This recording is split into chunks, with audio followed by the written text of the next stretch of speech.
जय श्री कृष्ण बंधुओं, आपके अपने चैनल भक्ति की शक्ति में बहुत बहुत स्वागत है। आज हम इस वीडियो के माध्यम से श्रवण करेंगे माघ मास के महात्म के 15वें अध्याय की कथा। दत्तात्रेय जी कहने लगे कि हे राजन, प्रजापति ने पापों के नाश के लिए प्रयाग तीर्थों की रचना की। गंगा जी और काली के जल की धारा में स्नान का महात्म भली प्रकार सुनो। जो इस संगम में माघ मास में स्नान करता है वह गर्भ योनि में नहीं आता।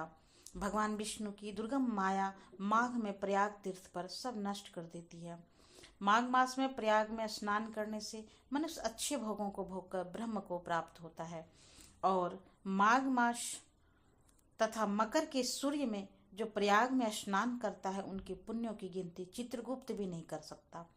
100 वर्ष तक निराहार रहकर जो पुण्य प्राप्त होता है वही फल माघ मास में 3 दिन प्रयाग में स्नान करने से होता है। जो फल 100 वर्षों तक योगाभ्यास करने से मिलता है, जैसे सर्प पुरानी केचुला को छोड़कर नया रूप ग्रहण कर लेता है, वैसे ही माघ मास में स्नान करने से मनुष्य पापों को छोड़कर स्वर्ग को प्राप्त होता है। परंतु गंगा यमुना के संगम में स्नान करने से हजारों गुना फल मिलता है। हे राजन, जिसको अमृत कहते हैं वह त्रिवेणी ही है। ब्रह्मा, शिव, रुद्र, आदित्य, मरुतगण, गंधर्व, लोकपाल, यक्ष, गुहाक, किन्नर,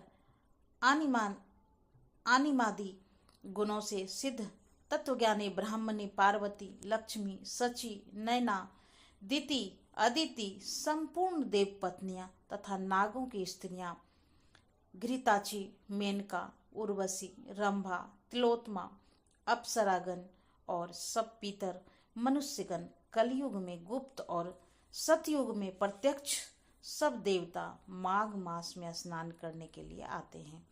इन दिनों माघ मास में प्रयाग में स्नान करने से जो फल मिलता है वह ईश्वर ही कह सकता है कि मनुष्य में कहने की शक्ति नहीं है। हजारों अश्वमेघ यज्ञ करने से भी यह फल प्राप्त नहीं होता।